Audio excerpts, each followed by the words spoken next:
بسم اللہ الرحمن الرحیم نحمدہ ونصلی علی رسولہ الکریم وعلی آلہ واصحابہ اجمعین۔ خواہران مکرم، میں اس کو اپنا ایک بہت بڑا اعزاز سمجھتا ہوں کہ آج مجھے ان قابل احترام بہنوں سے گفتگو کا موقع مل رہا ہے جن کی زندگی قرآن مجید کی نشر و اشاعت سے عبارت ہے، جنہوں نے اپنی زندگی کے بیشتر اور قیمتی لمحات کتاب الہی کے فروغ اور اس کے تعلیم و تعلم میں بسر کیے ہیں۔ حدیث نبوی کی روح سے آپ اس معاشرے کا کریم اور اس معاشرے کا بہترین حصہ ہیں، اس لیے کہ تم میں سے بہترین وہ ہے جس نے قرآن مجید سیکھا ہو اور قرآن مجید کو سکھایا ہو۔ آپ نے قرآن مجید سیکھا بھی اور قرآن مجید کو سکھانے کا فریضہ بھی انجام دے رہی ہیں۔ اس لیے سرکار دو عالم علیہ الصلوۃ والسلام کے ارشاد گرامی کے مطابق آپ اس معاشرے کا بہترین حصہ ہیں۔ اللہ تعالیٰ آپ کی اس کاوش کو اپنی بارگاہ میں قبول فرمائے، آپ کے ان لمحات کو بابرکت فرمائے، آپ کو دنیا اور آخرت دونوں میں بلندی درجات عطا فرمائے اور ان تمام کوششوں کو نتیجہ خیز اور بابرکت بنائے جس کی اس نے آپ کو توفیق عطا فرمائی ہے۔ درس قرآن بالخصوص خواتین اسلام کی طرف سے اسلامی تاریخ کی اتنی ہی قدیم روایت ہے جتنی روایت خود اسلام کی ہے۔ اسلام کی تاریخ اور معلمات قرآن کی تاریخ، مدرسات قرآن کی تاریخ دونوں ایک دوسرے سے ہم آہنگ ہیں۔ آپ نے سیدنا عمر فاروق رضی اللہ تعالی عنہ کے قبول اسلام کا واقعہ پڑھا ہوگا کہ جن کے قرآن پڑھانے سے وہ اسلام میں داخل ہوئے، اور جیسا کہ علامہ اقبال نے فرمایا کہ تو نمی دانی کے سوز قرت تو، اے خاتون اسلام تو یہ بات نہیں جانتی کہ تیری قرات قرآن کے سوز نے دیگر گوں کرد تقدیر عمر را، عمر فاروق کی تقدیر کو بدل دیا اور ان کو عمر بن خطاب سے امیر المومنین، فاروق اعظم اور اسلام کا سب سے بڑا سپاہی بنایا۔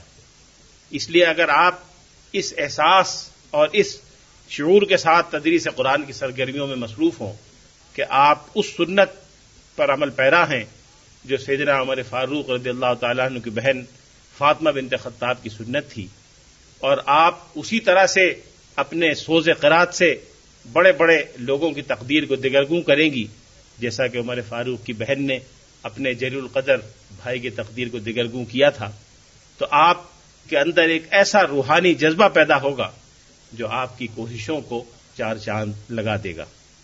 خواتین مکرم، جہاد اسلام کا ایک بنیادی ستون ہے، اسلام کا ذروۃ سنام ہے، جیسا کہ آپ مجھ سے بہتر جانتی ہیں۔ رسول اللہ صلی اللہ علیہ وسلم نے اسلام کو ایک عمارت سے تشبیہ دی جس کے ستون بھی ہیں، جس میں اور بہت سی تفصیلات بھی ہیں، لیکن اس عمارت کی سب سے بڑی بلندی یا اس عمارت کا سب سے اونچا کنگرہ جہاد ہے، جس کو ذروۃ سنام کے لفظ سے تعبیر کیا گیا ہے۔ جہاد صرف تلوار سے نہیں ہوتا، جہاد علمی انداز کا بھی ہوتا ہے، اور علمی جہاد کا قرآن پاک میں تذکرہ ہے۔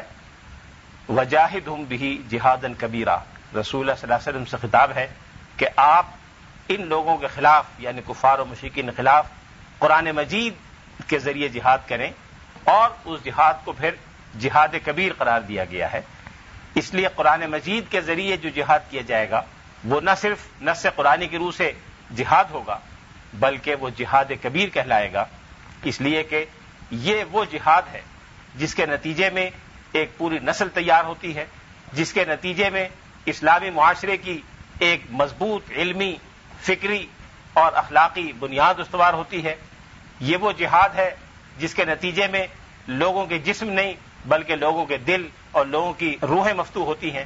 تلوار کے جہاد سے لوگوں کی گردنوں کو فتح کیا جاتا ہے، قرآن مجید کے ذریعے جو جہاد کیا جائے گا اس سے لوگوں کے دل، لوگوں کی روحیں اور لوگوں کے قلب و دماغ متاثر ہوں گے، اس لیے بجا طور پر یہ جہاد کبیر کہلائے جانے کا مستحق ہے۔ خواتین مکرم، جب ہم تدریس قرآن مجید کا ایک منہاجی جائزہ لیتے ہیں تو ہمیں یہ دیکھنا چاہیے کہ قرآن مجید کی تدریس کہ آج کل کون کون سے طریقے رائج ہیں، ان طریقوں میں کیا کیا مقاصد کار فرما ہیں، اور ہمارے پیش نظر جو مقاصد ہیں، آپ کے پیش نظر جو مقاصد ہیں، ان کو حاصل کرنے کے لیے تدریس قرآن کے اس عمل کو زیادہ سے زیادہ بہتر کیسے بنایا جائے۔ منہاج سے مراد وہ طریقہ کار ہے جو کسی ذمہ داری کو انجام دینے کے لیے یا کسی بڑے عمل کی تکمیل کے لیے اختیار کیا جائے۔ قرآن مجید نے شریعت کے ساتھ ساتھ منہاج کا لفظ بھی استعمال کیا ہے۔ منہاج سے مراد یہی ہے کہ شریعت کے کسی حکم پر عمل درآمد کرنے کے لیے جو طریقہ کار یا اسلوب اپنایا جائے وہ کیا ہو، اس کے تقاضے کیا ہوں، اور اس کی تفصیلات کو کیسے مرتب اور مدون کیا جائے۔ لیکن اس سے پہلے ایک اور سوال کا جواب دینا ضروری ہے، وہ یہ ہے کہ قرآن مجید کا مطالعہ کس لیے کیا جائے اور قرآن مجید کا مطالعہ کیوں کیا جائے۔ ایک غیر مسلم آپ سے پوچھ سکتا ہے، ایک ایسا مسلمان جس کو قرآن مجید کے مطالعے کا موقع نہیں ملا، وہ بھی آپ سے سوال کر سکتا ہے کہ آخر قرآن مجید کا مطالعہ کیوں کیا جائے، کیوں اس کے لیے خواتین اپنے گھروں کو چھوڑ کے آئیں، کیوں اس کے لیے لوگ اپنے مشاغل اور مصروفیات کو ترج دیں، کیوں اس کے لیے اپنے وقت اور وسائل اور مال و دولت کی قربانی دیں۔ اس کا کوئی ثمرہ، کوئی نتیجہ ہمارے سامنے آنا چاہیے۔ اس لیے پہلے قدم کے طور پر یہ بھی ضروری معلوم ہوتا ہے کہ ہم یہ دیکھیں کہ قرآن مجید کا مطالعہ ایک مسلمان کو کس نیت سے کرنا چاہیے، اور اگر ہم ایک غیر مسلم سے توقع کرتے ہیں کہ قرآن مجید کا مطالعہ کرے تو وہ کیوں کرے۔ جہاں تک مسلمان کے لیے قرآن مجید کے مطالعے کا تعلق ہے اس پر بعد میں گفتگو کریں گے، لیکن ایک غیر مسلم بھی، ایک انصاف پسند غیر مسلم بھی اگر قرآن مجید پر نظر ڈالے گا، قرآن مجید کی تاریخ، قرآن مجید کے اثرات کا مطالعہ کرے گا، تو وہ اس نتیجے پر پہنچے بغیر نہیں رہ سکتا کہ کوئی کتاب ایسی نہیں ہے جس نے انسانیت کی تاریخ پر اتنا گہرا اثر ڈالا ہو جتنا قرآن مجید نے ڈالا ہے۔ ہمارے پاکستان کے ایک بڑے مشہور اور محترم دانشور اور ہماری بین الاقوامی اسلامی یونیورسٹی کے مؤسس جناب اے کے بروہی مرحوم تھے، ان کی ایک انگریزی کتاب ہے the impact of the Quran on human history. آپ میں سے جس کو دلچسپی ہو میں مشورہ دوں گا کہ اس چھوٹی سی کتاب جو دراصل ایک لیکچر ہے، کتابی شکل میں شائع ہوا تھا، اس کا ضرور مطالعہ کریں، جس میں انہوں نے یہ بتایا ہے کہ فی نفسی ہی قرآن مجید نے انسانی تاریخ پر کیا اثرات ڈالے ہیں، اور وہ کیا دین اور کیا عطا ہے جو قرآن مجید کے ذریعے پوری انسانیت کو حاصل ہوئی ہے۔ اس وقت زیادہ تفصیل میں جانے کا موقع نہیں، لیکن کچھ چیزیں ایسی ہیں جو صرف قرآن مجید کی دین ہے، قرآن مجید کی مرہون منت ہے، جن سے پوری انسانیت نے فائدہ اٹھایا ہے۔ چند مثالیں دینے پر اکتفا کرتا ہوں۔ اسلام سے پہلے بھی اور اسلام کے بعد بھی کسی حد تک دنیا میں ایک بہت بڑی غلط فہمی یہ پائی جاتی ہے کہ ہر وہ چیز جو انسانوں کو نفع یا نقصان پہنچا سکتی ہے وہ اپنے اندر ما فوق الفطرت قسم کے اثرات اور قوتیں رکھتی ہے۔ یہ غلط فہمی انسانوں میں پیدا ہو گئی، لہذا ہر وہ قوت جو کوئی ما فوق الفطرت حیثیت رکھتی ہے، کوئی سپر نیچرل حیثیت رکھتی ہے، وہ اس کی مستحق ہے کہ اس کا احترام کیا جائے، اس کی تقدیس کی جائے، اور وہ احترام اور تقدیس بڑھتے بڑھتے عبادت کے درجے تک پہنچ جاتی ہے، پھر اس کی پوجا کی جانے لگتی ہے۔ ہمارے پڑوس میں ایک ایسی قوم بستی ہے جس نے کروڑوں مخلوقات کو دیکھا کہ اس سے انسانوں کو فائدہ یا نقصان پہنچتا ہے، اور ان کے دیوتاؤں کی تعداد کروڑوں تک پہنچ گئی۔ کوئی دریا ہے جس کے پانی سے لوگ سیراب ہو رہے ہیں، کوئی جانور ہے جس کے دودھ اور غذا سے لوگ سیراب ہو رہے ہیں، کوئی درخت ہے جس کے پھل سے لوگ متمتع ہو رہے ہیں، کوئی اور کائنات کی قوت ہے جس کے اثرات یا مضرات سے دنیا متاثر ہو رہی ہے۔ ان سب کو ایک ایک کر کے تقدیس کے مقام پر فائز کر دیا گیا اور ان کو انسانوں کا دیوتا تسلیم کر لیا گیا۔ لیکن قرآن مجید وہ پہلی کتاب ہے انسانیت کی تاریخ میں، نہ صرف مذہبی بلکہ ہر قسم کی کتابوں میں وہ پہلی کتاب ہے جس نے انسانوں کو یہ بتایا کہ کائنات میں جو کچھ ہے وہ تمہارے لیے پیدا کیا گیا ہے۔ سخر لکم ما فی السماوات و ما فی الارض جمیعا منہ، کہ جو بھی اس کائنات میں زمین و آسمان کے درمیان نظر آتا ہے، وہ اجرام فلکی ہوں، وہ آفتاب و ماہتاب ہوں، وہ گرجتے بادل اور چمکتے ستارے ہوں، وہ دہلتے دریا اور گہرے سمندر ہوں، وہ خطرناک جانور اور دوسری مخلوقات ہوں، یہ سب کے سب انسانوں کے فائدے کے لیے اور انسانوں کی خدمت کے لیے پیدا کیے گئے۔ ممکن ہے آپ میں سے کسی کے ذہن میں یہ سوال پیدا ہو کہ اس آیت کا سابقہ غلط فہمی سے کیا تعلق ہے؟ یہ آیت اگر غور کریں تو سابقہ غلط فہمی کی جڑ کاٹ دیتی ہے اور اس کو ہمیشہ ہمیشہ کے لیے مٹا کر رکھ دیتی ہے۔ جب آپ یہ یقین کر لیں کہ کوئی چیز آپ کے فائدے کے لیے پیدا کی گئی ہے اور اس کو آپ اس طرح استعمال کر سکتے ہیں کہ وہ آپ کے لیے بطور دوا کے، بطور غذا کے، بطور علاج کے، بطور استعمال کی چیز کے، بطور زینت کے کسی طرح سے آپ کے کام آ سکتی ہے، تو پھر آپ اس پہ تحقیق شروع کریں گے، پھر آپ اس کو ڈائسیکٹ بھی کریں گے، اس کے ٹکڑے بھی کریں گے، اس کے حصے بخرے الگ الگ کریں گے اور لیبارٹری میں رکھ کے اس کی تحقیق کریں گے۔ تقدیس کے ساتھ تحقیق نہیں ہو سکتی، یہ یاد رکھیے گا۔ تحقیق ہو سکتی ہے تسخیر کے ساتھ، جس چیز کو مسخر کرنے کا آپ میں جذبہ پیدا ہو، آپ کو یقین ہو کہ آپ اسے مسخر کر سکتی ہیں، وہ آپ کی تحقیق کا موضوع بنے گا۔ جس چیز کے ساتھ تقدس اور احترام وابستہ ہو، جس کے گرد تکریم کا حالہ چھایا ہوا ہو، اس پہ تحقیق نہیں ہوتی۔ مجھے بتایا گیا کہ آپ میں سے بعض کا تعلق میڈیکل سائنس کے شعبے سے بھی ہے۔ میڈیکل سائنس میں مختلف مردہ لاشوں کی ڈائسیکشن ہوتی ہے اور طلباء کو بتایا جاتا ہے کہ انسانی جسم کس طرح کام کرتا ہے، لیکن کوئی میڈیکل کا طالب علم اپنے باپ کی میت کو ڈائسیکشن کے طور پہ استعمال نہیں کرے گا۔ کوئی خاتون میڈیکل کی طالبہ اپنی ماں کی میت کو استعمال نہیں کرے گی، اور اگر کسی سے کہیں تو جھگڑا ہو جائے گا، وہ فساد ہو جائے گا، قتل و غارت تک نوبت آ جائے گی۔ اس کی وجہ کیا ہے؟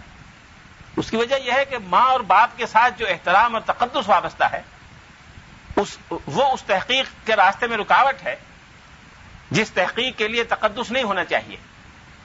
اس لیے قرآن مجید نے جب یہ اعلان کر دیا کہ کائنات میں کسی چیز پر کوئی تقدس کا حالہ موجود نہیں ہے، اگر تقدس کی مستحق کوئی ذات ہے اللہ کے علاوہ تو انسان ہے، جس کا درجہ انسان کے پاس اللہ کے پاس سب سے اونچا درجہ ہے، اس کو تو تقدس حاصل ہو سکتا ہے، باقی کسی چیز کو حاصل نہیں ہو سکتا۔ اس لیے اب ہر چیز تحقیق کا موضوع بنی، پہاڑ بھی اور سیارے بھی اور آفتاب بھی اور مہتاب بھی، دریا بھی اور درخت بھی اور جانور بھی۔ اور آپ دیکھ لیں کہ نزول قرآن سے پہلے کائنات کے حقائق سے انسان کی واقفیت کا کیا حال تھا، اور نزول قرآن کے بعد کائنات کے حقائق سے انسان کی واقفیت کا کیا حال ہے۔ یہ ایک مثال ہے جس سے آپ کو اندازہ ہو جائے گا کہ قرآن مجید کی دین خالص تحقیق اور علم اور ٹیکنالوجی اور سائنس کے میدان میں کیا ہے۔ اس طرح کی مثالیں اور بھی دی جا سکتی ہیں، لیکن فی الحال اس ایک مثال پہ اکتفا کریں جس سے اندازہ ہوگا کہ ایک غیر مسلم اگر انصاف پسندی کے ساتھ ہی دیکھنا چاہے کہ قرآن مجید کے اثرات انسانیت پر کیا ہیں، تو اس کو قرآن مجید کا مطالعہ کرنے میں سنجیدگی سے توجہ دینی چاہیے۔ علامہ اقبال نے ایک اور پہلو کی طرف توجہ دلائی ہے، اور وہ پہلو یہ ہے کہ اسلام سے پہلے مذہبی زندگی بعض خاص طبقات کے ہاتھ میں ہوتی تھی۔ ہم سب جانتے ہیں مذہبی زندگی کی اجارہ داری ایک متعین فرد یا طبقے کے ہاتھ میں تھی، وہ کسی بت خانے کا پنڈت یا پروہت ہو، یا کسی گرجا کا پادری ہو، یا کوئی اور ربی ہو، وہ مذہبی زندگی کا اجارہ دار ہے، اور اللہ اور بندے کے درمیان کوئی رشتہ براہ راست قائم نہیں ہو سکتا۔ یہ دنیا میں ہر جگہ رواج تھا، یہ غلط فہمی ہر جگہ پائی جاتی تھی، اور آج بھی بہت سی جگہ پائی جاتی ہے۔ قرآن مجید وہ پہلی کتاب ہے جس نے ان تمام رکاوٹوں کو ختم کر کے اعلان کیا کہ ادعونی استجب لکم۔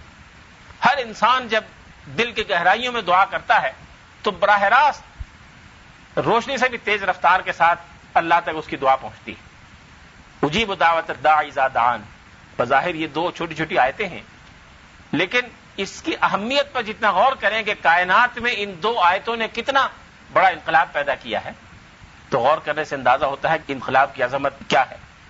نقش قرآن تا دری عالم نشست، جب اس دنیا میں قرآن کا نقش قائم ہوا، نقش ہائے کاہن و پاپا شکست، تو اس نے کاہن اور پاپاؤں کے نقش کو مٹا کے رکھ دیا۔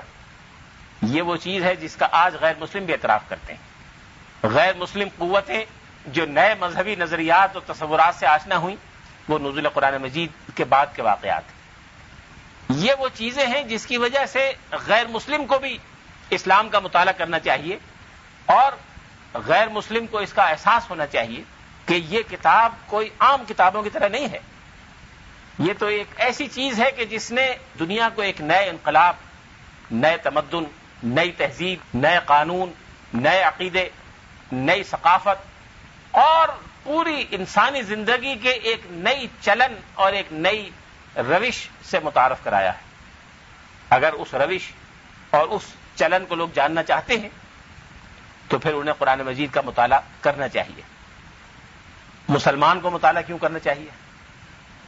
مسلمان کو مطالعہ اس لیے کرنا چاہیے کہ قرآن مجید ہی مسلمانوں کی زندگی کی بنیادی اساس ہے. امت مسلمہ جس کو ہم کہتے ہیں، ملت اسلامیہ جس کے لیے کبھی کبھی اصطلاح استعمال کی جاتی ہے، اس کی اساس صرف قرآن مجید ہے. قرآن مجید کے علاوہ اور کوئی اساس ملت مسلمہ کی نہیں. قرآن مجید ہمارے پاس دو شکلوں میں آیا ہے، قرآن ناطق اور قرآن صامت. قرآن صامت تو یہ کتاب ہے جو از خود نہیں بولتی لیکن ہم اس کو پڑھتے ہیں اور اس کے ذریعے اللہ تعالی ہم سے مخاطب ہوتا ہے. قرآن ناطق وہ ذات گرامی جس نے اس قرآن مجید پر عمل کر کے دکھایا اور جس کے بارے میں سیدہ عائشہ صدیقہ رضی اللہ تعالی نے فرمایا کہ کان خلقہ القرآن، کہ رسول اللہ صلی اللہ علیہ وسلم کا طرز عمل اور کردار اور اخلاق گرامی بعینہ قرآن مجید تھا.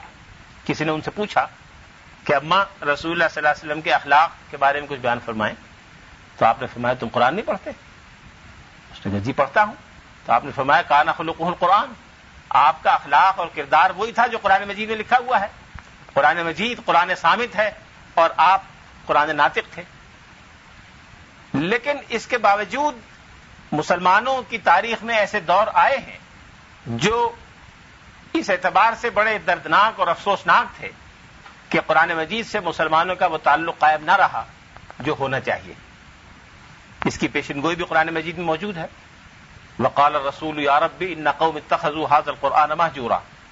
یاد کرو اس وقت کو جب رسول علیہ الصلوۃ والسلام اللہ کی بارگاہ میں یہ کہیں گے کہ اے پروردگار میری اس قوم نے قرآن مجید کو چھوڑ دیا تھا. قرآن مجید کو چھوڑنے کی مختلف شکلیں ہو سکتی ہیں. یہ سمجھنا کہ قرآن مجید کو چھوڑنے کا کوئی خاص پیمانہ یا معیار ہوتا ہے اور وہ ابھی سامنے نہیں آیا، یہ شاید درست نہیں ہوگا. قرآن مجید کے الفاظ سے تعلق ختم ہو جائے، قرآن مجید کے متن کو لوگ یاد کرنا چھوڑ دیں، قرآن مجید کی تفسیر کو سمجھنا چھوڑ دیں، قرآن مجید پر عمل درآمد کرنا چھوڑ دیں، قرآن مجید کو نظام کی بنیاد کے طور پر تسلیم کرنا چھوڑ دیں، قرآن مجید کو قانون اور پالیسی کا اولین اور برترین ماخذ تسلیم کرنے سے انکار کر دیں. یہ ساری چیزیں قرآن مجید کو چھوڑنے کی مختلف شکلیں ہیں. ایک زمانہ تھا کہ صحابہ کرام نے قرآن مجید روئے زمین کے کونے کونے میں پھیلا دیا. اس پر کل یا پرسوں کی گفتگو انشاءاللہ ہوگی جس میں ہم یہ دیکھیں گے کہ قرآن مجید کو صحابہ کرام نے کس طرح محفوظ رکھا اور کس طرح عام کیا. لیکن صحابہ کرام نے جو نسل تیار کی، تابعین کی، اور پھر تابعین نے جو نسل تبع تابعین کی تیار کی، انہوں نے مسلمانوں کے مزاج، مسلمانوں کے رگ و پے، مسلم معاشرے کی بنیادوں میں قرآن مجید کو اس طرح رچا بسا دیا کہ پورا معاشرہ جو شخص اس میں داخل ہوتا گیا وہ قرآن مجید کے رنگ میں رنگتا چلا گیا. نہ صرف قرآن مجید کے رنگ میں رنگتا چلا گیا بلکہ ایک پوری نسل چین سے لے کر مراکش تک اور سائبیریا کی حدود سے لے کر سوڈان کے جنوب تک ایسی پیدا ہو گئی جس کے سوچنے سمجھنے کا انداز قرآن مجید کے مطابق، جس کی فکر اور عقیدہ قرآن کے مطابق، جس کا طرز عمل اور رویہ قرآن کے مطابق، اور جس کی انفرادی اور اجتماعی زندگی کا ہر پہلو قرآن مجید سے ہم آہنگ تھا. وہاں ہر گھر قرآن کی درسگاہ تھا، وہاں ہر مسجد قرآن مجید کی یونیورسٹی تھی، وہاں ہر جگہ قرآن مجید کے بارے میں تفصیلات، کتب، تفسیر اور بقیہ تحریریں موجود تھیں. اگر اس اعتبار سے مسلمانوں کی تاریخ کا جائزہ لیا جائے کہ قرآن مجید کو بنیاد بنا کر انہوں نے علوم و فنون کو کس قدر عام کیا تو عجیب و غریب نمونے سامنے آتے ہیں. جب ابن بطوطہ نے دنیا کا دورہ کیا اور وہ دورہ کرتے ہوئے دہلی پہنچا تو دہلی شہر میں اس وقت اس نے دیکھا کہ 1000 مدرسے تھے جہاں قرآن مجید اور دینیات کی تعلیم دی جاتی تھی. یہ تو ابن بطوطہ کے زمانے کی بات ہے جو آج سے کم و بیش 800-900 سال پہلے تھا. آج سے تقریباً 150-200 سال پہلے جب انگریز شروع میں اس علاقے میں آئے تو ٹھٹا جیسے شہر میں جو مرکز حکومت سے دور، ثقافت کے مراکز سے بعید اور معاشی اعتبار سے نسبتاً ایک پسماندہ علاقہ تھا، وہاں خود انگریز سیاحوں نے بیان کیا کہ 300 مدرسے ٹھٹا میں موجود تھے. یہ 18ویں صدی کے اواخر اور 19ویں صدی کے اوائل کی بات ہے. اس لیے قرآن مجید مسلمانوں کے رگ و پے میں اس طرح رچ بس گیا تھا کہ ان کی پوری زندگی قرآن مجید کے معیار سے عبارت تھی. لیکن پھر ایک زمانہ آیا کہ مسلمانوں کے ادارے ایک ایک کر کے کمزور پڑے، مسلمانوں کا تمدن کمزور ہوا، مسلمانوں کا تعلق قرآن مجید سے کمزور پڑا، اور ایک نسل ایسی سامنے آ گئی جو قرآن مجید سے اسی طرح نامانوس اور ناواقف تھی جیسے کوئی غیر مسلم ناواقف ہوتا ہے. آپ نے غالباً 19ویں صدی کے اواخر اور 20ویں صدی کے اوائل میں کہیں دور نہیں، دہلی جو مسلم حکومت کا 1000 سال مرکز رہا، اس کے قریب کے علاقوں میں کے بارے میں یہ سنا ہوگا کہ وہاں ایک پوری نسل ایسی بستی تھی جو اپنے بارے میں یہ دعویٰ رکھتی تھی کہ وہ مسلمان ہیں، لیکن صرف مسلمانوں کا دعویٰ ہونے کے علاوہ ان میں کوئی چیز اسلام سے متعلق نہیں تھی. ایک بزرگ کو زمانے وہاں جانے کا اتفاق ہوا تو انہوں نے پوچھا کہ بھائی تم مسلمان ہو کہ غیر مسلم ہو؟ انہوں نے کہا جی مسلمان ہے. نماز پڑھتے ہو کہ نماز تو کبھی نہیں پڑھی. تمہارا نام کیا ہے؟ نام میں ایک لفظ عربی اور ایک لفظ ہندوانہ، جیسے مثلا محمد سنگھ یا اس طرح کے لفظ. تو انہوں نے پوچھا کہ کبھی قرآن پاک پڑھا ہے؟ کہ نہیں پڑھا تو نہیں، لیکن ہمارے باپ دادا کے زمانے سے چلا آ رہا ہے. انہوں نے کہا لا کے دکھاؤ. تو قرآن مجید کا نسخہ لا کے جب پیش کیا تو گوبر میں لپٹا ہوا تھا. ہندو گوبر کو مقدس مانتے ہیں، گائے کے فضلے کو تقدس کا مرکز سمجھتے ہیں. تو انہوں نے یہ سمجھا کہ قرآن کے احترام کا تقاضا یہ ہے کہ اس کو اس مقدس فضلے سے آلودہ کر دیا جائے. یہ کیفیت تھی کہ مسلمانوں کا قرآن مجید سے تعلق اس درجے پہنچ گیا تھا. لیکن اس سے پہلے جب یہ احساس ہوا کہ مسلمانوں کا تعلق قرآن مجید سے کمزور پڑتا جا رہا ہے تو اس زمانے کے اہل علم نے عامت الناس کو قرآن مجید سے مانوس اور متعارف کرانے کے لیے اس طرح کے عوامی درسوں کا انتظام کیا جس طرح کے عوامی درس دینے کا شرف آپ میں سے اکثر کو حاصل ہو رہا ہے اور انشاءاللہ ہوتا رہے گا. بر صغیر کی تاریخ میں پہلا عوامی درس حضرت شاہ عبد العزیز محدث دہلوی رحمۃ اللہ علیہ نے دیا، جو تقریباً 50 سال دہلی میں درس قرآن دیتے رہے، جن کی تفسیر عزیزی شاید آپ نے دیکھی ہو، نامکمل تفسیر ہے. شروع میں سورہ فاتحہ اور سورہ بقرہ کے تقریباً آدھے تک ہے، وعلی الذین یطیقونہ تک پہنچتی ہے سورہ بقرہ میں، اور پھر 29 اور 30ویں پارے کی تفسیر ہے. یہ ملتی ہے، باقی ملتی نہیں. انہوں نے سب سے پہلے بر صغیر میں درس قرآن شروع کیا. لیکن شاہ عبد العزیز کے بعد فوراً 1857 کا ہنگامہ شروع ہو گیا. انگریز مکمل طور پر قابض ہو گئے، مسلمانوں کے سارے ادارے ایک ایک کر کے ختم ہو گئے، اور یہ درس جو شاہ عبد العزیز صاحب نے اپنی نوعیت کے منفرد انداز میں شروع کیا تھا بر صغیر میں جاری نہیں رہ سکا. اس کے بعد کم و بیش 50 سال یا 60 سال کا عرصہ گزرا کہ قرآن سے تعلق کی وہ کیفیت پھر ختم ہو گئی بر صغیر میں.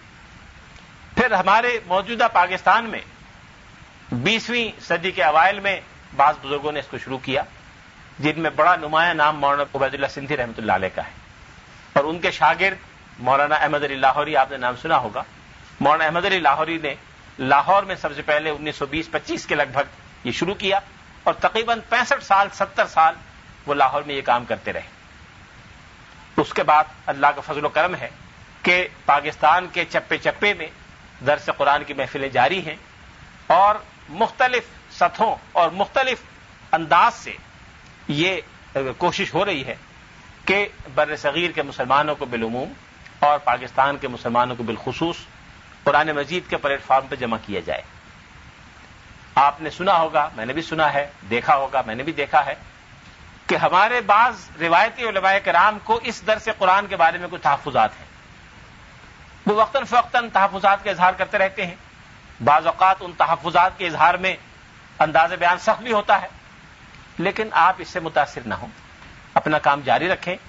انشاءاللہ جو تحفظات کسی کو ہیں وہ وقت گزرنے کے ساتھ ساتھ ختم ہو جائیں گے. درخت اپنے ثمر سے پہچانا جاتا ہے، اپنے نام سے اور شکل سے نہیں پہچانا جاتا.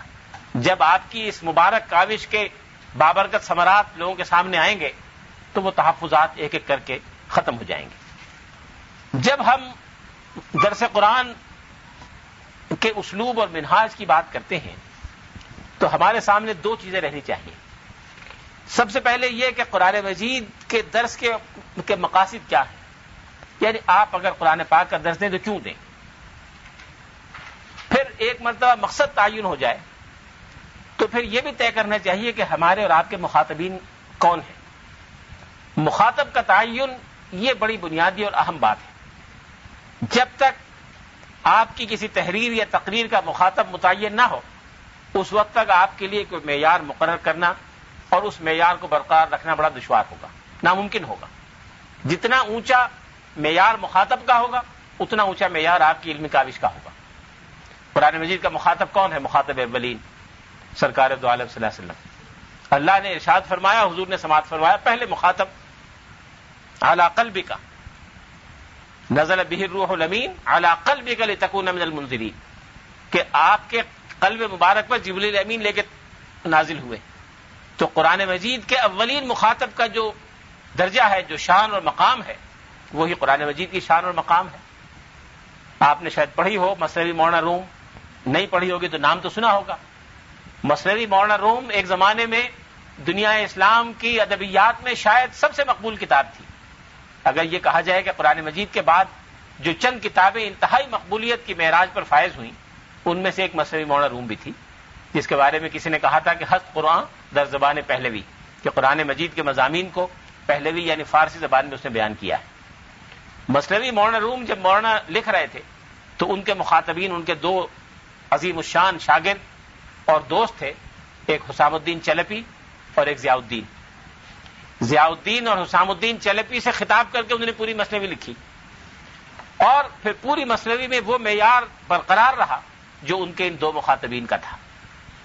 اس لیے درس قرآن کے اسلوب اور منہاج پر بات کرتے ہوئے ہمیں یہ بھی دیکھنا چاہیے کہ ہمارے اس درس کے مخاطبین کون ہیں اور ان سب کے تقاضے الگ الگ ہوتے ہیں. بعض اوقات درس قرآن کا مخاطب ایک عام تعلیم یافتہ شہری ہے. ایک عام شہری جو عام تعلیم رکھتا ہے وہ درس قرآن کا مخاطب ہے، اس کے تقاضے اور ہیں. اگر درس قرآن کا شہری اعلیٰ تعلیم یافتہ ہے تو اس کے تقاضے اور ہیں، اس کا معیار بھی اور ہوگا. اگر اعلیٰ تعلیم یافتہ لوگ ہیں جو کوئی فنی تعلیم رکھتے ہیں، متخصص ہیں کسی فن کے، ایک قانون کا متخصص ہے، فلسفے کا متخصص ہے، اس کے تقاضے اور ہوں گے. اگر کوئی قرآن مجید کے متخصصین درس نظامی کے طلبہ مثلا یا علماء کرام اگر درس قرآن کے مخاطب ہیں تو اس کے تقاضے اور ہوں گے. اس لیے یہ پہلے تعین کر لینا چاہیے کہ جب ہم درس قرآن کی بات کریں اور اس کے بارے میں کسی منہاج کا تعین کریں تو ہمارے مخاطبین کون لوگ ہوں گے. اگر وہ عام تعلیم یافتہ لوگ ہیں تو اس کا پیمانہ اور معیار اور ہوگا. اگر وہ اچھے تعلیم یافتہ اونچے تعلیم یافتہ لوگ ہیں تو اس کا پیمانہ اور ہوگا، متخصصین کے لیے اور ہوگا، اسلامی علوم کے طلباء کے لیے اور ہوگا اور اسلامی علوم کے متخصصین کے لیے اور ہوگا. پھر جس طرح کا پیمانہ ہوگا اسی طرح سے اس کے لیے تیاری بھی کرنی پڑے گی. یہ سمجھنا کہ قرآن مجید ایک مرتبہ اگر پڑھ لیا جائے، ایک تفسیر ایک مرتبہ پڑھ لی جائے یا سن لی جائے، کسی کورس میں ایک مرتبہ ہمیں شرکت کا موقع مل جائے تو اب یہ جو علم کا کوانٹم ہے، جو رصید علمی ہے، یہ مکمل طور پر حاصل ہو گئی. اب اس میں مزید کسی اضافے کی ضرورت نہیں. تو یہ فہم کی کمزوری ہے. رسول اللہ صلی اللہ علیہ وسلم سے بڑھ کر قرآن کا عالم کوئی نہیں ہو سکتا، ممکن ہی نہیں. لیکن اللہ تعالیٰ نے حضور علیہ الصلوۃ والسلام کو دعا سکھائی، وقل رب زدنی علما، میرے علم میں مسلسل اضافہ فرما. علم میں زیادتی کی دعا رسول اللہ صلی اللہ علیہ وسلم کو اللہ نے فرمائی. گویا ہمیں اس بات کی تعلیم دینے کے لیے کہ ہم میں سے کوئی بھی کسی بھی وقت قرآن مجید کے علم کی اس سطح تک نہیں پہنچ سکتا کہ اس کو پھر مزید علم کے حصول کی ضرورت نہ رہے. قرآن مجید کی حکمت، قرآن مجید کے عجائب و غرائب جیسا ہم کل دیکھیں گے ابھی، لامتناہی ہیں اور وہ کبھی بھی ختم نہیں ہوں گے. یہ سلسلہ تا قیام قیامت جاری رہے گا. سنوریہم آیاتنا فی الآفاق وفی انفسہم، قرآن مجید کی حقانیت اور سچائی کی نشانیاں پوری کائنات میں، آفاق میں، وفی انفسہم اور انسانوں کے اپنے اندر اللہ تعالیٰ دکھاتا چلا جائے گا، حتی یتبین لہم، یہاں تک کہ لوگوں کے لیے بات واضح ہو جائے گی، انہ الحق، کہ یہی کتاب حق ہے۔ اب یہ جو نئی نئی نشانیاں اور نئے نئے رموز اللہ تعالیٰ انسانوں کے سامنے کھولتا جائے گا، ان سے واقفیت اور ان کا مطالعہ ناگزیر ہے، اس لیے کہ ہر آنے والا دن نئے سوالات لے کے آتا ہے۔ آپ کا ہر آنے والا شاگرد نئی الجھنیں اور اعتراضات لے کے آئے گا۔ ہر آنے والے ماحول میں قرآن پاک کے بارے میں نئے شبہات لوگ پیدا کریں گے اور اس سے انسانوں کے ذہن متاثر ہوں گے۔ ان سب کا جواب قرآن پاک میں موجود ہے، ان سب کا جواب اللہ کے رسول صلی اللہ علیہ وسلم نے دے دیا ہے۔ لیکن جب تک اس مسئلے کو، اس رہنمائی کو جو قرآن مجید میں موجود ہے، اس سوال سے ریلیٹ نہیں کیا جائے گا، اس سوال سے اس کو وابستہ نہیں کیا جائے گا، اس وقت تک وہ جواب ہمارے سامنے اس طرح منقح اور متشکل نہیں ہوگا کہ وہ ہم دوسروں تک پہنچا سکیں اور دوسروں کو اس کی تعلیم دے سکیں۔ قرآن مجید کا یہ کام کہ بقول اقبال کے کہ بآیاتش آساں بمیری، یہ قرآن مجید کو درجے سے کم کرنے کے مترادف ہے۔ یقیناً انسان اگر دنیا سے رخصت ہو رہا ہو تو حدیث کی تعلیم یہ ہے کہ اس سورہ یاسین کی تلاوت کی جائے، لیکن قرآن مجید کا صرف یہ مقصد ہو کہ بآیات قرآن آساں بمیری، کہ یاسین ہے وہ آساں بمیری، یہ قرآن مجید کے مقام کے خلاف ہے۔ اس لیے مخاطبین کی مختلف سطحوں اور لیولز کے لحاظ سے درس قرآن کے مقاصد اور درس قرآن کا منہاج مقرر کیا جائے گا، لیکن کچھ ایسے مقاصد ہیں جو عمومی انداز کے ہیں، اور جو عمومی انداز کے مقاصد ہیں یہ وہی مقاصد ہیں جو خود قرآن پاک کے مقاصد ہیں۔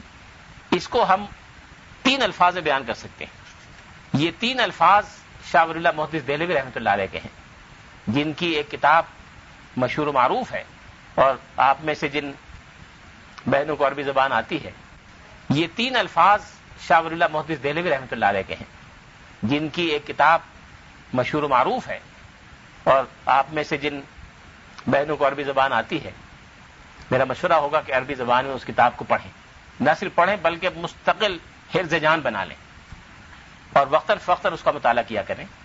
الفوز الکبیر فی علم التفسیر، اردو ترجمہ بھی ہے، جو عربی نہیں جانتی ہیں وہ اردو میں پڑھ لیں۔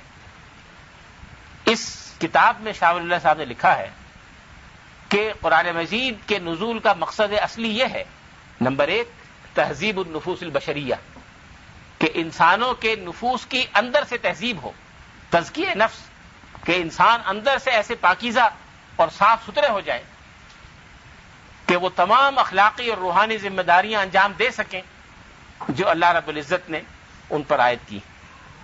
دوسری چیز شاہ صاحب نے بیان کی ہے دمغ العقائد الباطلہ، کہ وہ تمام باطل عقائد جو لوگوں کے ذہنوں میں موجود ہیں، مسلمانوں کے ذہنوں میں بھی اور غیر مسلموں کے ذہنوں میں بھی، ان کی دلائل سے تردید کی جائے۔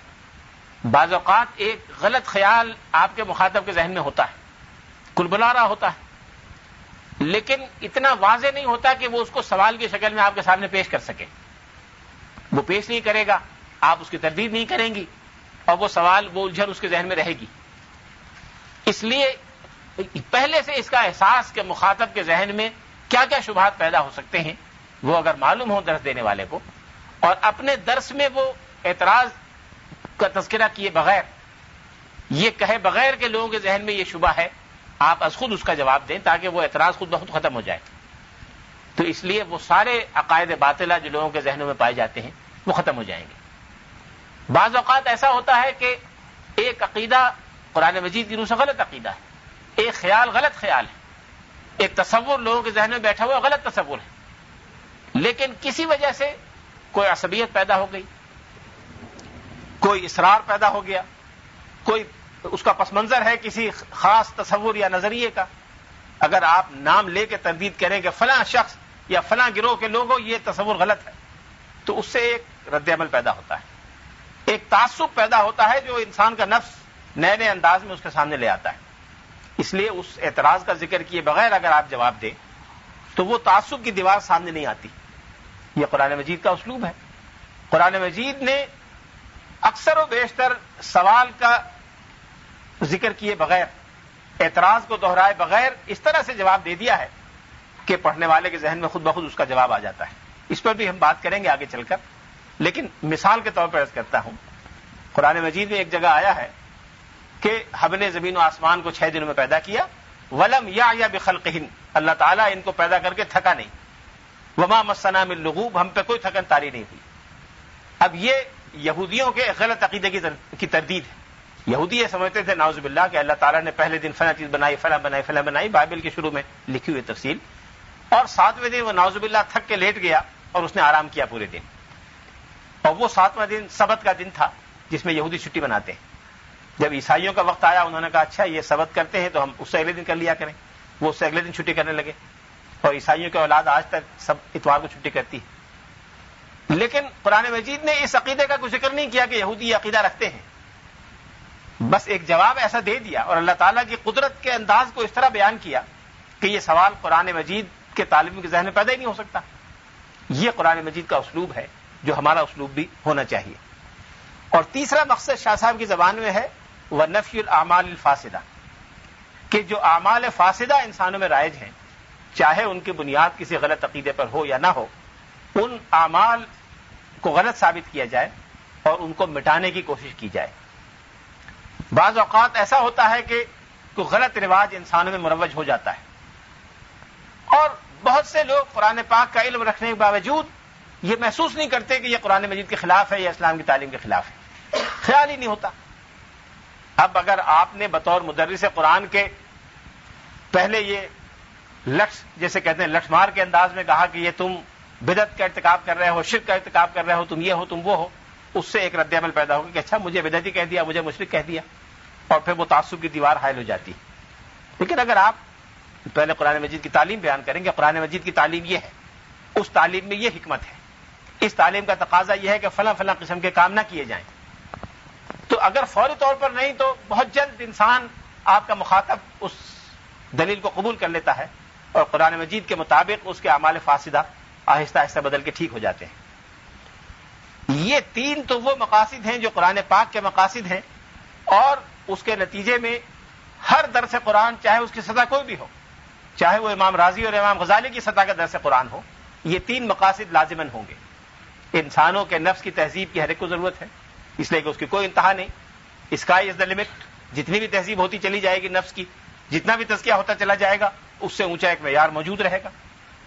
اسی طرح سے عقائد باطلہ، جب تک انسان دنیا میں ہے عقائد باطلہ پیدا ہوتے رہیں گے، شبہات نئے نئے آتے رہیں گے، انسانوں کا دماغ اور شیطان نئے نئے اعتراضات سجھاتا رہے گا، اس لیے اس کے دم کی، اس کے کچلنے کی ضرورت بھی ہوگی. اور اعمال فاسدہ روز پیدا ہوں گے. ہم دیکھتے ہیں روز ہمارے بچپن میں بہت سے اعمال نہیں تھے، آج پیدا ہو گئے. ابھی چند سال پہلے کچھ چیزیں نہیں تھیں، اب پیدا ہو گئی. اس لیے جو اعمال فاسدہ ہیں ان کی تردید بھی لازماً ناگزیر ہوگی. ان تینوں چیزوں کے ساتھ ساتھ اگر ہمارے سامنے 3 چیزیں پیش نظر ہوں تو خود بخود درس قرآن میں معنویت اور متعین سطح پیدا ہوتی چلی جائے گی. مخاطب کی سطح جو ہوگی اس کے حساب سے خود بخود آپ کا طرز خطاب، آپ کا اسلوب خطاب بلند ہوتا چلا جائے گا. سب سے پہلے تو خود پیغام الہی کی تبلیغ، کہ ہمیں اللہ کے پیغام کو پہنچا دینا ہے دوسروں تک. اللہ کا پیغام جیسا کہ اس کے اپنے الفاظ میں اس کی اپنی زبان میں بیان ہوا ہے. یہ جو پیغام الہی کی تبلیغ ہے یہ مخاطب کی سطح کے لحاظ سے ہوگی. آپ کو خطاب کرنے کا موقع ملتا ہے ایک دیہات میں ایسے لوگوں سے جنہوں نے کبھی پڑھا لکھا نہیں، ان کے لیے آپ کا اسلوب اور ہوگا. لیکن اگر آپ کو کسی اعلیٰ یونیورسٹی میں اور یونیورسٹی کے کسی اعلیٰ ایم اے کی کلاس میں یا پی ایچ ڈی کے لیول کے طلباء کو خطاب کرنے کا موقع ملے گا تو آپ کا لیول اور ہوگا. یہ بات تو بالکل ظاہر اور بدیہی ہے، جس کے لیے کسی دلیل کی ضرورت نہیں. لیکن پیغام الہی کا ایصال اور ابلاغ ان دونوں جگہ ایک مشترک مقصد کے طور پر ہمارے سامنے رہے گا. پھر جیسے جیسے قرآن پاک کی تدریس کا کام بڑھتا چلا جائے گا، ہمارے مخاطب کی اور مخاطب کے ساتھ ساتھ ہماری، اس لیے کہ درس قرآن کے مخاطب صرف سامعین نہیں ہیں بلکہ مدرس بھی اس کا مخاطب ہے. اگر میں درس قرآن دے رہا ہوں تو سب سے پہلے اپنے درس کا میں مخاطب ہوں، اور آپ دے رہی ہیں تو پہلے آپ اس کی مخاطب ہیں. مخاطب اور مخاطب دونوں کی ذہنی تشکیل، دونوں کے دینی مزاج کی تیاری اور دونوں کی اس انداز سے تربیت کہ غیر اسلامی اثرات اور غیر اسلامی قوتیں ان پر اثر انداز نہ ہو سکیں. گویا قرآن مجید ایک ایسا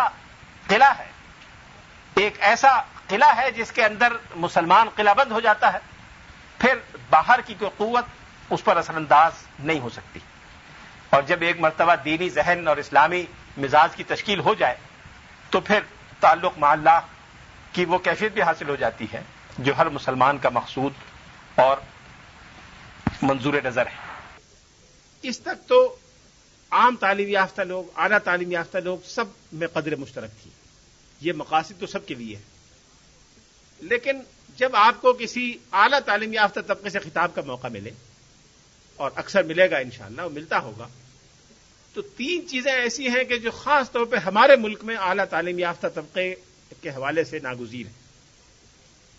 سب سے پہلی بات تو یہ کہ ہم پر مغربی افکار اور ثقافت اور تمدن کا اتنا گہرا حملہ ہے اور اتنی گہری چھاپ مسلمانوں کے خیالات اور تمدن اور طرز معاشرت پر آ گئی ہے کہ درس قرآن میں اس کا نوٹس نہ لینا یہ حقیقت کے انکار کے مترادف ہے. مغربی افکار کی چھاپ اتنی گہری ہے کہ وہ چیزیں جو ایک مسلمان کے لیے بدیہی ہونی چاہیے تھی وہ آج کے عام مغربی تعلیم یافتہ آدمی کے لیے بدیہی نہیں رہی، بلکہ نظری سے بھی بڑھ کر ایک مشکوک چیز بن گئی ہے، نعوذ باللہ. اس لیے جب ایک دینی ذہن کی تشکیل کا سوال پیدا ہوتا ہے ایک مغربی تعلیم یافتہ انسان کے لیے اور مغرب سے متاثر انسان کے لیے، تو اس میں مغربی افکار کی تاثیر کو دھونا، مغربی افکار کے دھبوں کو مٹا کر صاف کرنا اور وہ منقح قلب و بصیرت سامنے لانا جو قرآن مجید کا مقصود ہے، یہ ایک بہت بڑے چیلنج کے طور پہ سامنے آتا ہے. پھر اس وقت ہم مسلم معاشرے میں نہیں رہ رہے. ہمارا معاشرہ کئی اعتبار سے مسلم معاشرہ نہیں رہا، بعض اعتبار سے ہے لیکن کئی اعتبار سے اس میں خامیاں پیدا ہو گئی اور غیر اسلامی قوتوں نے اس میں اس طرح سے انٹروژن کر لیا ہے، مداخلت کر دی ہے کہ جگہ جگہ خلا پیدا ہو گئے. اس خلا کو پر کرنا اور ایک مکمل، متکامل اور متناسق اسلامی نقطہ نظر کی تشکیل کرنا یہ ہم سب کے لیے ناگزیر ہے. مکمل، متکامل اور متناسق اسلامی نقطہ نظر کی تشکیل تاکہ مغربی افکار اور نظریات کا جو منفی حملہ ہے اس کا سدباب کیا جا سکے اور اس کے راستے میں رکاوٹ ڈالی جا سکے. یہ اس درس قرآن کا ایک لازمی عنصر ہونا چاہیے جس کے مخاطبین مغربی تعلیم یافتہ لوگ. پھر انسان کی جو فکری سطح ہوتی ہے اسی حساب سے اس کی فکری الجھن بھی ہوتی ہے. اس فکری الجھن کا حل قرآن پاک میں موجود ہے. کوئی فکر کی الجھن ایسی نہیں ہے انسان کی جس کا حل قرآن پاک میں موجود نہ ہو. لیکن جیسے ریڈیو ہوتا ہے اور ریڈیو اسٹیشن ہوتا ہے، وہی رشتہ ہے آپ کے مخاطب میں اور آپ کے قرآن علم میں. آپ کے پاس قرآن مجید کا علم موجود ہے، اس کو آپ ریڈیو اسٹیشن سمجھ لیں. آپ کا مخاطب جو ہے وہ ریڈیو سیٹ ہے. جب تک دونوں ایک فریکوینسی پہ نہیں ہوں گے، جب تک دونوں کی ویو لینتھ ایک نہیں ہوگی، اس وقت تک وہ اس رہنمائی سے استفادہ نہیں کر سکتا. اس لیے ایک ویو لینتھ دونوں کی ضروری ہے، دونوں ایک زبان اور ایک اسلوب میں بات کر رہے ہوں. وما ارسلنا من رسول الا بلسان قومه، اللہ تعالیٰ نے جس پیغمبر کو بھیجا اس علاقے کی، اس قوم کی زبان میں بھیجا. لسان میں زبان بھی شامل ہے اور ثقافت اور محاورہ بھی شامل ہے، اسلوب بھی شامل ہے، دلائل اور استدلال کا انداز بھی شامل ہے. یہ ساری چیزیں اس میں شامل ہیں. ہم دیکھیں گے قرآن پاک کے اسلوب اور نظم کے عنوان سے کہ قرآن پاک نے کیسے اپنے مخاطبین کے اسلوب کو اختیار کیا.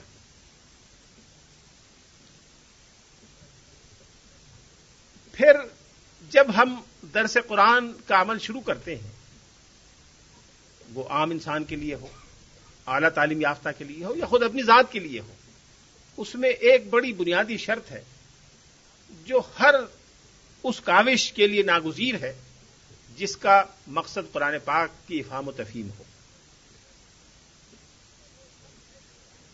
یہ وہ فرق ہے جو قرآن مجید کے فہم و تفہیم کو ہر قسم کی علمی کاوش سے ممتاز اور ممیز کرتا ہے. آپ فلسفے کی طالب علم ہیں آپ اکنامکس کی طالب علم ہیں، سائنس کی ہیں، ٹیکنالوجی کی ہیں، ان میں سے ہر چیز کا، ہر انٹلیکچوئل ایکٹیویٹی کا ایک خالص علمی یا عقلی مقصد ہو سکتا ہے. یعنی intellectual activity in it self some thing which is needed. بعض اوقات علمی سرگرمی فی نفسی مطلوب ہوتی ہے. قرآن پاک اس طرح کی علمی سرگرمی نہیں ہے. یہ کوئی علمی چاٹ یا کوئی علمی چٹنی نہیں ہے کہ آدمی مزے کے لیے کبھی کبھی جیسے آدمی ادب پڑھتا ہے، دیوان غالب پڑھتا ہے، یا جس کا جو ذوق ہوتا ہے وہ کتابیں پڑھتا ہے. یہ نعوذ باللہ اس طرح کی کتاب نہیں. اس کے فہم کے تقاضے کچھ اور ہیں. یقیناً اس میں فکر بھی ضروری ہے، یقیناً اس میں عقل بھی درکار ہے، یقیناً اس میں غور و فکر بھی درکار ہے، لیکن اس کے ساتھ ساتھ بہت کچھ اور بھی درکار ہے. اگر یہ محض عقلی سرگرمی ہوتی، اگر یہ محض اس طرح کی سرگرمی ہوتی جیسا کہ سرگرمی اور علمی اداروں میں ہوتی ہے، تو پھر قرآن مجید یہ نہ کہتا کہ یہدی بھی کثیرن و یضل بھی کثیرا، یضل بھی کثیرن و یہدی بھی کثیرا. اللہ تعالیٰ بعض اوقات اسی قرآن کے ذریعے لوگوں کو گمراہی کے راستے پہ ڈال دیتا ہے. گمراہی کے راستے پہ وہ پڑھتے ہیں جو اس سے کسب فیض کرنے کے لیے نہیں بلکہ کسی علمی دلچسپی کے لیے پڑھتے ہیں، جن کی نظر میں قرآن مجید اور دیوان غالب نعوذ باللہ برابر ہے. کبھی آدمی وید اٹھا کے پڑھتا ہے، کبھی بھگوت گیتا اٹھا کے پڑھتا ہے دلچسپی کی خاطر کہ دیکھیں کیا ہے. تو اگر قرآن مجید کو اسی طرح پڑھا گیا ہے تو وہ گمراہی کا راستہ کھلے گا. ہدایت کا راستہ کھلنے کے لیے ضروری ہے کہ آدمی قلبی اور گہرا روحانی تعلق قرآن مجید سے قائم کرے. یعنی جب تک گہرا قلبی اور روحانی رجوع قرآن مجید کی طرف نہیں ہوگا، پورے یعنی عزم اور ارادے کی گہرائی کے ساتھ کہ مجھے اللہ کے کلام کو سمجھنا ہے اور سمجھنے کے بعد اس پر عمل کرنا ہے، اس وقت تک قرآن مجید اپنے دروازے وا نہیں کرتا. غالباً یہی وہ چیز ہے جس کی طرف علامہ اقبال نے اشارہ کیا ابھی جو شعر آپ نے سنا کہ تیرے ضمیر پہ نہ ہو جب تک نزول کتاب، گرہ کشا ہے نہ راضی نہ صاحب کشاف. اس کا قصہ یہ ہے کہ علامہ اقبال کے والد ایک بڑے بزرگ تھے، صوفی مزاج رکھتے تھے. تو علامہ اقبال نے ان کے بارے میں لکھا کہ میں ایک مرتبہ نوجوانی میں تلاوت کر رہا تھا. روزانہ فجر کے بعد تلاوت کیا کرتے تھے، تو وہ نماز پڑھ کے آیا کرتے تھے دیر سے. تو کمرے سے گزرتے تھے، پوچھتے تھے اقبال سے کہ کیا کر رہے ہو؟ جی قرآن شریف پڑھ رہا ہوں. پھر اگلے دن پوچھتے تھے کیا کر رہے ہو. بہت دن، کئی مہینے پوچھتے رہے. تو ایک مرتبہ اقبال نے ان سے کہا کہ جی آپ مجھے روز دیکھتے ہیں تلاوت کرتے ہوئے، تو روزانہ پوچھتے ہیں کہ کیا کر رہے ہو، تو میں تو قرآن پڑھتا ہوں. تو آپ نے فرمایا کہ میں یہ کہنا چاہتا ہوں کہ دیکھو جب تم قرآن پاک پڑھا کرو تو یہ سمجھ کے پڑھا کرو کہ اللہ تعالیٰ مجھ سے ہم کلام ہے اور مجھ سے مخاطب ہے. جب تم یہ سمجھ کے پڑھو گے تو اس کا جو اثر اور گہرائی ہوگی وہ عام مطالعے سے نہیں ہو سکتی. یہی فرق ہے قرآن پاک کے مطالعے میں اور عام کتاب کے مطالعے میں. کوئی عام کتاب جو اعلیٰ سے اعلیٰ ادبی انداز کی ہو، فکری سطح کی ہو، اس میں اللہ تعالیٰ آپ سے مخاطب نہیں ہوتا. قرآن مجید جب پڑھیں اور یہ سمجھ کے پڑھیں کہ اللہ تعالیٰ مجھ سے مخاطب ہو رہا ہے اور یہ میرے لیے اترا ہے، مجھے اس کا مخاطب بنایا گیا ہے، تو پھر خود بخود اس کا گہرا اثر اندر ہوتا چلا جائے گا. یہ چیز اس وقت ہو سکتی ہے جب قرآن کے کتاب الہی ہونے پر کامل ایمان ہو، بلکہ یہ چیز ایمان کامل بھی پیدا کرتی ہے. جتنا روحانی انوالومنٹ کا احساس ہوگا، جتنی قلبی گہرائی کے ساتھ پڑھنے والا قرآن مجید کو پڑھے گا، اتنا ہی اس کے ایمان کے کمال میں اضافہ ہوتا چلا جائے گا. اور جتنا ایمان پختہ ہوتا چلا جائے گا، اتنا ہی اس کی گہری قلبی وابستگی بڑھتی چلی جائے گی، اور روحانی طور پر وہ قرآن مجید سے اتنا ہی ہم آہنگ ہوتا چلا جائے گا. دوسری شرط جو لازمی ہے وہ یہ کہ قرآن مجید کی عظمت کا احساس ہو. قرآن مجید کی عظمت کے احساس کے لیے وہ آیات کافی ہیں جو ابھی ہماری بہن نے تلاوت کی کہ اگر اس کتاب کو زمینوں پر اور پہاڑوں پر اتارا جاتا اور آسمانوں پر اتارا جاتا، لرأیتہ خاشعا متصدعا من خشیۃ اللہ، تو تم دیکھتے کہ اللہ کی خشیت اور خوف سے یہ سب چیزیں ریزہ ریزہ ہو جاتی، چورا چورا ہو جاتی. اس کا مطلب کیا ہے اس پر کل یا پرسوں بات کریں گے، لیکن اس سے قرآن پاک کی عظمت کا اندازہ ضرور ہو جاتا ہے کہ یہ کتنی عظیم الشان کتاب ہے. تیسری شرط یہ ہے کہ کوشش اور اندر سے پختہ ارادہ، جسے عزیمت کہتے ہیں، پختہ ارادے کے ساتھ کتاب الہی سے رجوع کیا جائے تو پھر کتاب الہی کے دروازے اور کھڑکیاں ایک ایک کر کے کھلنے شروع ہو جاتے ہیں. اور آخری چیز یہ کہ جتنے وسائل دستیاب ہیں وہ تمام وسائل قرآن پاک کو سمجھنے اور اس کا فہم عمیق کرنے کے لیے استعمال کیے جائیں. یہ جو وسائل ہیں ان کو 3 حصوں میں تقسیم کیا جا سکتا ہے. 2 وسائل تو اللہ نے ہمارے اندر رکھ دیے ہیں. ایک تو یہ حواس خمسہ ہیں، نگاہ دی ہے، زبان دی ہے، کان دیے ہیں. یہ چیزیں قرآن پاک کو سمجھنے میں کام آتی ہیں. یہ بات یاد رکھیے گا کہ انسان کی جو آڈیٹری میموری ہے یہ سب سے طاقتور ہوتی ہے. سن کے جو چیز یاد کرتا ہے انسان وہ زیادہ دیر پا ہوتی ہے بنسبت پڑھ کے یاد کرنے کے. اس لیے قرآن مجید کے پڑھنے پڑھانے میں اس آڈیٹری میموری سے کام لینا چاہیے. اور آج کل تو یہ بڑا ریکارڈنگ کا ذریعہ آسان بن گیا ہے. ایک چیز کو آپ 5 مرتبہ سن لیں تو وہ آپ کو 75% یاد ہو جائے گی. کم از کم اس کے مندرجات کنٹینٹس یاد ہو جائیں گے. اور 10 مرتبہ پڑھیں گے تو اتنے یاد نہیں ہوں گے جتنے 5 مرتبہ سن کے یاد ہو جائیں گے. اس لیے یہ وسائل اللہ نے ہمیں دیے ہیں حواس خمسہ. پھر 5 حواس باطنی دیے ہیں. انسان کی یادداشت ہے، انسان کے سوچنے سمجھنے کی صلاحیت ہے، انسان کا وجدان ہے. یہ چیزیں وہ ہیں کہ جس سے انسان کام لے کے جو حواس خمسہ سے حاصل ہوا ہے ظاہری وہ ریٹین کیا جا سکتا ہے، محفوظ کیا جا سکتا ہے ان باطنی حواس کی مدد سے جو ہر انسان کو حاصل ہے. یہ چیزیں تو ہر انسان کے پاس. تیسری قسم وسائل کی ہے مادی وسائل، یعنی میٹیریل فیسلٹیز، جو بقدر ضرورت ہر انسان کو ملتی ہیں اور کسی کے پاس کم ہے، کسی کے پاس زیادہ ہے. لیکن جو وسائل جس کے پاس موجود ہیں ان وسائل کو استعمال کرنے کا وہ مکلف ہے. درس قرآن میں بھی اور تدریس قرآن میں بھی، مطالعہ قرآن میں بھی اور تعلیم قرآن میں بھی. یہ وہ چیز ہے جس کے لیے ایک جب تک ذوق طلب پیدا نہ ہو، اندر سے طلب پیدا نہ ہو آپ کے مخاطب میں، اس وقت تک یہ سارے وسائل استعمال کرنے کے لیے انسان آمادہ نہیں ہوتا. بعض اوقات آپ نے دیکھا ہوگا کہ سننے والا درس میں بیٹھا ہوا ہے یا سننے والی درس میں بیٹھی ہے، بظاہر اس کی نگاہیں آپ کی طرف ہیں لیکن ذہن کہیں اور ہے اور کان کہیں اور ہے. پورا درس سننے کے بعد بھی پتہ نہیں چلتا کہ کیا کہنے والے نے کیا کہا، اس لیے کہ ذوق طلب نہیں ہے. اگر ذوق طلب ہو تو سارے حواس خمسہ مجتمع ہو کر ایک طرف متوجہ ہوتے ہیں اور انسان ایک نشست میں بہت کچھ سیکھ لیتا ہے جو ادروائز 10 نشستوں میں وہ نہیں سیکھ سکتا. اس کے لیے ذوق طلب کی ضرورت ہے اور ہر مسلمان کے پاس ذوق طلب ہونا چاہیے. صاحب قرآن و بے ذوق طلب، علامہ نے فرمایا صاحب قرآن و بے ذوق طلب العجب ثم العجب ثم العجب. یہ بات کتنی عجیب ہے کہ قرآن کا طالب علم ہو اور اس میں ذوق طلب نہ ہو. ذوق طلب ہر چیز میں ہونا چاہیے.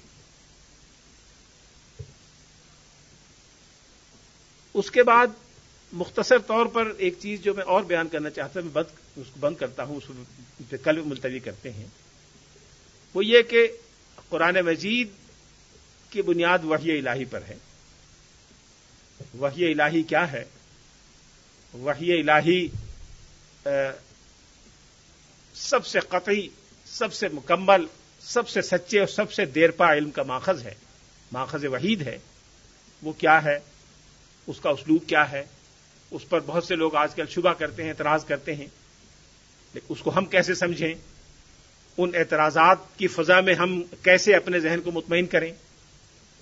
ذرا لمبی گفتگو ہوگی، اس پہ کل بات کریں گے. یہ 12 موضوعات ہوں گے انشاءاللہ.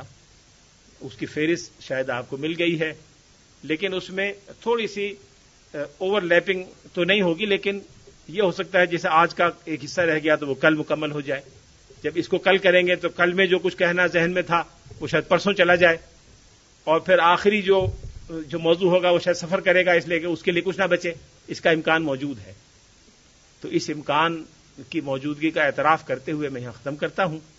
15 منٹ سوال جواب کے لیے ہیں. کل گفتگو کا آغاز وحی کی تعریف اور وحی کے مصادر اور ماخذ سے ہوگا، اور کل کی گفتگو کا موضوع ہوگا قرآن مجید کا ایک عمومی تعارف کہ قرآن مجید کیا ہے، یعنی عمومی تعارف کی ضرورت کیوں ہے، یہ بھی کل بات کریں گے. اور چونکہ وحی قرآن پاک کا ماخذ ہے اس لیے تھوڑی سی گفتگو وحی پر بھی ضروری ہے. میں اصل میں مثال اسپیسیفک دینا نہیں چاہتا تھا، خاص طور پہ میری بہن الہدا سے جو وابستہ ہیں وہ بہت اچھا کام کر رہی ہیں. میں ان کے لیے دعا ہمیشہ کرتا ہوں، اللہ تعالیٰ ان کی اس کاوش کو قبول فرمائے. میں دیکھتا رہتا ہوں، شروع سے میرا تعلق انڈائریکٹلی ان کی سرگرمیوں سے ہے، لیکن میں نے بعض علماء کے مضامین اور تحریریں پڑھی جو میرے لیے ادروائز احترام کا درجہ رکھتے ہیں. میں نے دیکھا کہ انہوں نے بہت منفی خیالات کا اظہار کیا. ان میں سے بعض سے میں نے زبانی بات کی، اور اس گفتگو کے نتیجے میں ان میں سے ایک نے کم از کم اپنی رائے سے رجوع کیا. اس لیے میں نے کہا کہ اگر اس طرح کی کوئی چیز ہو، کوئی تحفظ کا اظہار کرے، کوئی اس پہ تنقید کرے، تو آپ اس کو نظر انداز کر دیں اور نظر انداز کر کے اپنے کام میں لگے رہیں. خود نیک کام کے اپنے اثرات و برکات ہوتے ہیں، اور اس سے لوگوں کے اعتراضات خود بخود ختم ہو جاتے ہیں. یہ میری مراد تھی ان تحفظات سے. بعض علماء کرام کو میں نے سنا کہ وہ یہ کہتے ہیں کہ قرآن مجید کے علم کے لیے ضروری ہے کہ پہلے انسان پورا جو دینی تعلیم کا ان کا نصاب ہے، درس نظامی جسے کہتے ہیں، پہلے وہ پڑھے، 10 سال لگائے، اس کے بعد آخر میں قرآن پاک پڑھے. اور یہ جدید تعلیم یافتہ لوگوں کو یا نو آموز لوگوں کو اس طرح کی انٹینسو دینی تعلیم کے بغیر قرآن کا درس دے دینا، یہ اس سے وہ پختہ بنیاد نہیں ہوتی جو اس کے لیے ناگزیر ہے. میں اس سے اتفاق نہیں کرتا. قرآن مجید بنیاد بھی فراہم کرتا ہے، قرآن مجید دیواریں بھی فراہم کرتا ہے، قرآن مجید تعلیم کی تکمیل بھی کر دیتا ہے. قرآن مجید خود اپنی جگہ ایک مکمل کتاب ہے، وہ کسی کا محتاج نہیں ہے، باقی چیزیں قرآن کی محتاج ہیں. اس لیے مجھے اس دلیل سے لوگ آپ سے کہیں گے کہ جی آپ نے تو فقہ نہیں پڑھی، آپ نے تو علم کلام نہیں پڑھا، آپ نے تو فلاں نہیں پڑھا. علم کلام ہو یا فقہ ہو، میں خود فقہ کا طالب علم ہوں. میں نے ساری عمر 40 سال فقہ پڑھی اور پڑھائی ہے، لکھا بھی اسی پر ہے. میں آپ کے سامنے عرض کرتا ہوں کہ فقہ ہو یا کلام ہو یا کوئی ہو، یہ سب قرآن پاک کے محتاج ہیں.